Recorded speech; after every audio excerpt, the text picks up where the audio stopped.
भगवद गीता में भगवान कृष्ण ने उन उपदेशों का वर्णन है जो उन्होंने महाभारत युद्ध के दौरान अर्जुन को दिया था।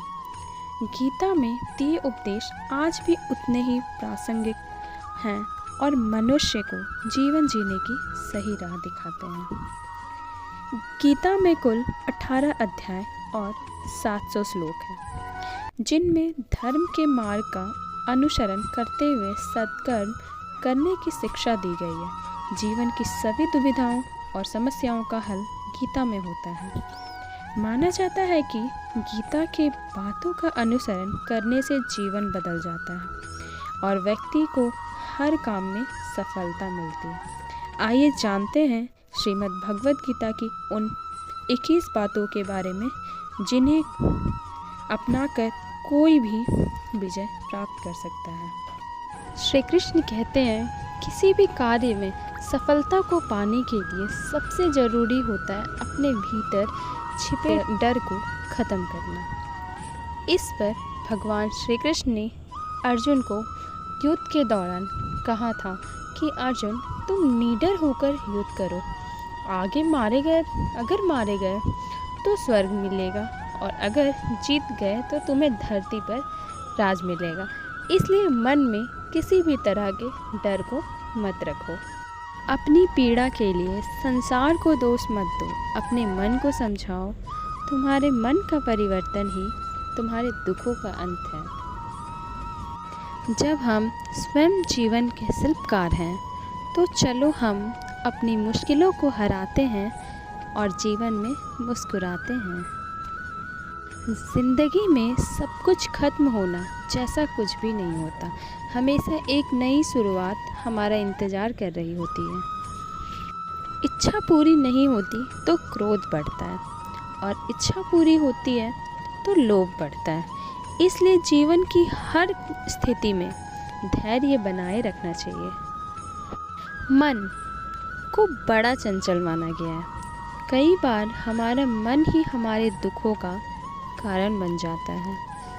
जिस व्यक्ति ने अपने मन पर काबू पा लिया, वह मन में पैदा होने वाली बेकार की चिंताओं और इच्छाओं से भी दूर रहता है।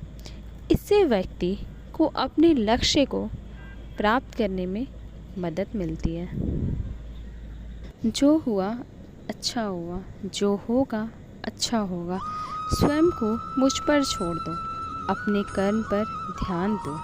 कर्म ऐसा जो स्वार्थ रहित, पाप रहित हो। जीवन में आधे दुख इस वजह से आते हैं क्योंकि हमने उनसे आशाएं रखी जिनसे हमें नहीं रखनी चाहिए थी, और आधे दुख इस वजह से कि हमने उन लोगों पर संदेह किया जिन पर नहीं करना चाहिए था।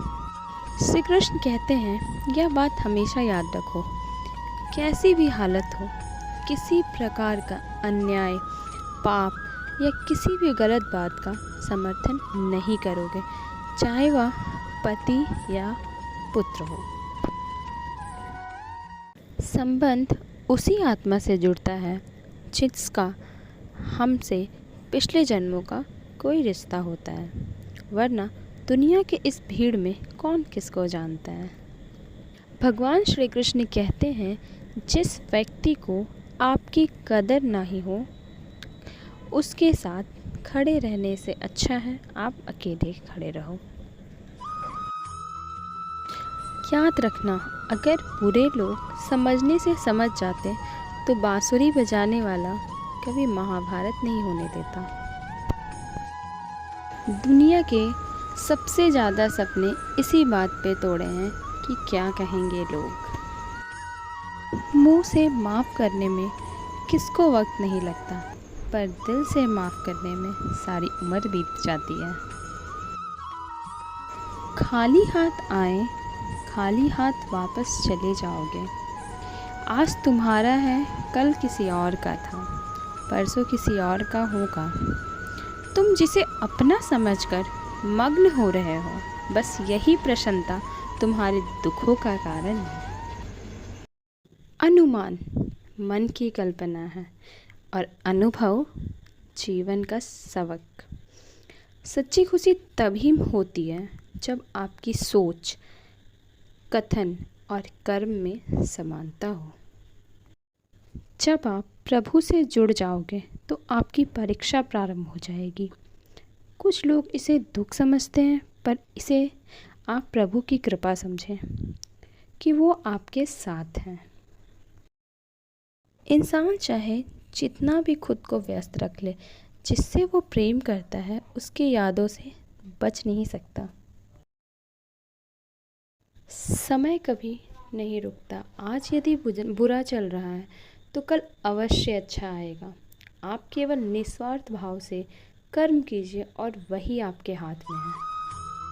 सुख दुख का आना जाना सर्दी गर्मी के आने जाने के जैसा ही है, इसलिए उन्हें सहन करना सीखना ही उचित है। दूसरों का भला करने वालों मनुष्य को हमेशा कष्टों का सामना करना पड़ता है, क्योंकि हमेशा फल देने वाला वृक्ष को भी पत्थरों की मार सहनी पड़ती है। तो प्रेम से बोलिए राधे राधे।